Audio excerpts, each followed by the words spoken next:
Okay, the Midsummer Grand Prize event is here, and this may look a little bit confusing to a lot of you. Now, on a side note here, I may look a little sweaty because I just had these lights beaten down on me for about 20-25 minutes recording this, and I didn't get any of the audio. So second take, don't worry, we're gonna go over it all so you understand how to do this. And gonna try to make this as simple and easy to understand as possible. Now, as you can see here, there's 15 big prizes. 9 on this screen. If we hit over, you're gonna see another 6. And these are gonna be what's considered the prize A. But this is kind of the big one. This is what people are gonna be trying to get in this event. Depending on the prize that you wanna pick, they're gonna either be 1 ticket, 2 tickets, or 3 tickets.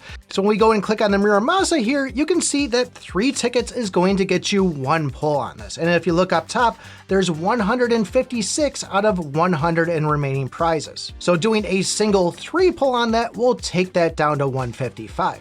Now the fun part about this is there's 20 different chests with these Muramasas inside it.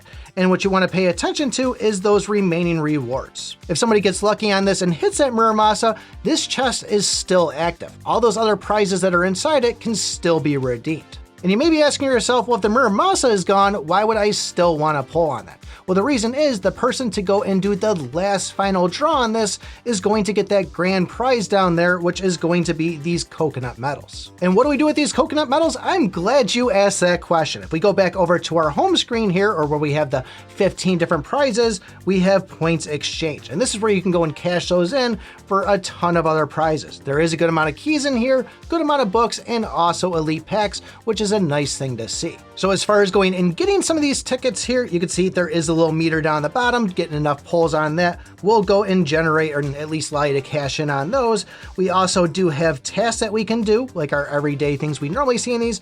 You can spend money, and then we can also use gems. Now you won't actually see the gem thing on this screen. You'll have to go and click on one of those prizes, get into the chest, and then we can hit the little plus button there and buy up to 300 of these things, being 90,000 gems. Now, depending on the group that you're in, there is around 200 players that are going and pulling on this with you at the same time. You may not see a full 20 chests up top, but once these chests go and they disappear, meaning all 180 of those pulls have been gone through, that chest is going to be done.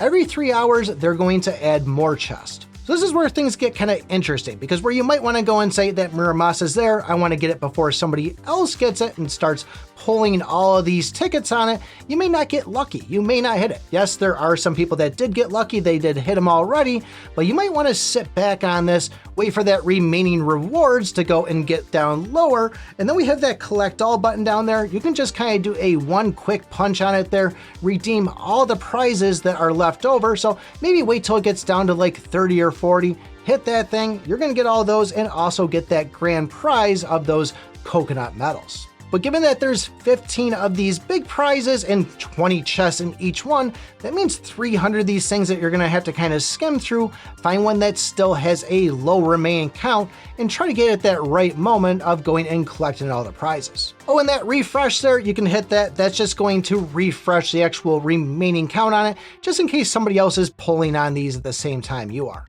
But if you do want to kind of scout and see what all of these things actually have, we can go to switch box here. You can see the top one has 156 on this.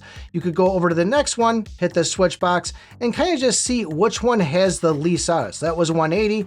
The deer one here, switch box, that one's got 158.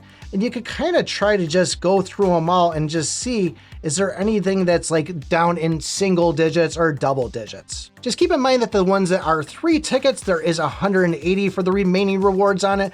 Some of the ones that are 2 tickets, like the coconut here, this is going to have 135 on it. But then when we start getting into the chest, those are going to be 200 on them there. So really what I'm trying to say is know how many rewards in total there are inside that box before you go and jump the gun and say, hey, that one looks kind of low, because it might not actually be. But overall, I like the idea of seeing a new event on this. A little bit tricky to kind of figure this thing out at first, but sit back, just kind of keep an eye on things. Don't go too crazy and dump everything in at once, because you might be able to claim some good rewards because somebody doesn't know how to play this. They're just putting these coupons in and you could just sweep in and take all the stuff. But if you want to know all about that Raphael and Blade adjusted that everybody's been talking about, sweeping the game all together, you might want to take a look at this video right here. Thanks for watching, and remember, I pick my butt.